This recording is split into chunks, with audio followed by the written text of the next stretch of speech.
Hello everyone, welcome to my channel. Please subscribe and hit the bell icon. The Curse of Oak Island recap. Hinge and crib spikes found in Smith's Cove, but team must abandon H8 operation. On The Curse of Oak Island this week, the treasure hunting team, led by Rick and Marty Lagina, began by assembling in the war room to talk about the results of the dye test conducted in last week's episode.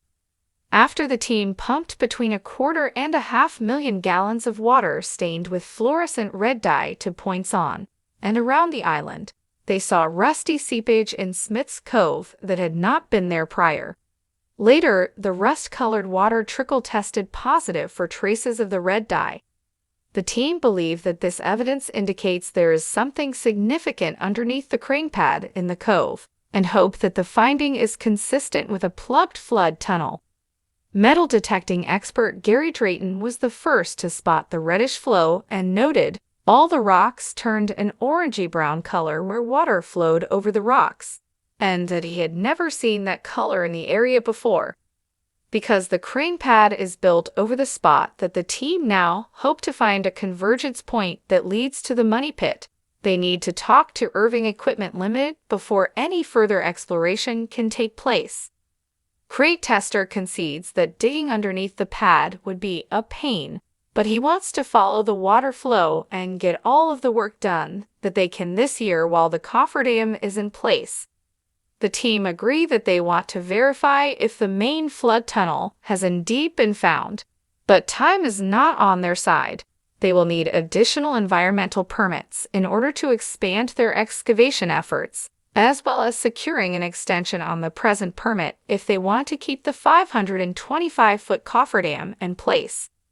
With summer almost over and their government permits set to expire, Rick and Marty acknowledge that they must move quickly to complete their desired work, including figuring out what numerous unearthed and undocumented structures represent. These include enigmatic L and U-shaped structures, a concrete wall, a slipway, and evidence of a stone box drain. Meanwhile, at Smith's Cove, archaeologist Laird Niven announces that the entire slipway is now exposed. The next step is to disassemble the structure in order to search underneath for clues and artifacts. To date, no one is certain of the intended purpose of the wood configuration. Was the slipway a secret wharf that allowed for the unloading of valuable treasures on to Oak Island? It is hoped that whatever is found underneath the massive structure will yield conclusive answers. Also at Smith's Cove, Jack Begley and Gary find several cryptic items in the spoils. "Oh, that is a beauty," says Gary. "This looks old. This frickin' reminds me of some kind of a spear point." The long, slender metal object he has uncovered looks to him like a projectile of some kind, maybe a spear tip. Could it be related to a similar item Gary found 4 weeks ago? That object turned out to be a Roman pilum, something known to be used by Roman soldiers as far back as the 1st century BC. Whatever this latest find is, Gary thinks it looks like it was made like that on purpose, and Jack labels it a really sweet find. Next, Gary exclaims, "Here we go. Interesting. That looks like an hinge. It's not gold, but it's interesting." When Rick spies the hinge, he declares it cool, and the team members speculate that this substantial piece could be from a door or even a chest. When Rick asks Gary to date it, he says it could be very, very old. It might even be very, very, very old. Next, the team travel to New Ross to meet with blacksmithing expert Carmen Legg in hopes of pinning down how many varies the hinge merits. Carmen is first shown the slender metal objects that Gary found. He declares them to be crib spikes, items used to make wharves, derricks, and platforms, and dates them to between 1650 to 1800. Could they have been used in the construction of the slipway? Next, Carmen describes the massive hinge as very, very old. Just how old are 2 varies versus 3 varies? Carmen thinks the hinge dates to before 1800, possibly as far back as the early 1600s. Marty is pleased with the news, believing it could be evidence that leads them to the flood tunnels, and Rick is happy because they are making substantial finds. In the Money Pit area, the team meet with Irving Equipment Limited and Vanessa Lucido of Ross Equipment, where 2 weeks ago borehole H8, believed to be above the Money Pit, began to collapse. Although the massive caisson was successfully stabilized with a vibro hammer, they are told that the area is still too unstable and unsafe to continue excavating. Marty calls the circumstance a full stop, labeling the situation frustrating. Rick agrees, concluding that the team may not be done with H8, but may be done this year. In light of the bad news, they decide to return to their earlier strategy of reaching the rumored treasure vault by way of Shaft 6. Rick has high hopes, saying, "If there's anything to be found in the Money Pit, it's in that shaft."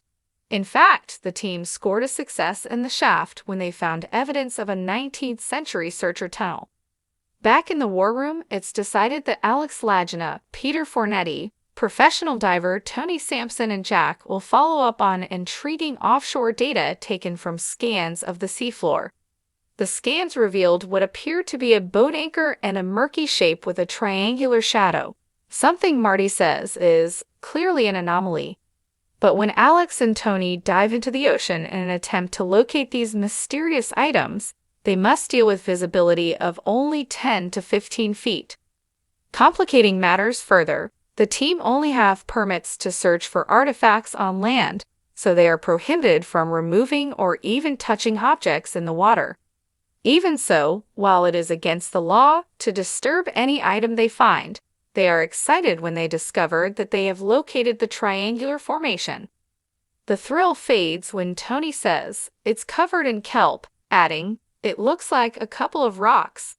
Nonetheless, they take a measurement and get orientation data, which shows that whatever this is, it is pointing northeast toward the Money Pit. As the show's narrator Robert Clotworthy notes in a suggestive voice-over, this could be a significant sign, perhaps even a marker to the treasure vault. A second dive is made to locate the presumed ship's anchor. Even though the weather's turned to crap, the currents are much stronger than before. According to Tony, "Good luck, but be safe," says Jack. In the water, Tony tells Alex, "Let's be quick. Wait a minute, coming up on something. What is this?" Alex responds, "It's completely covered in kelp," and determines, "Yeah, it's a couple of rocks." Although what the team thought was an anchor turned out to be a natural formation, Rick states, "We still know more than we did this morning."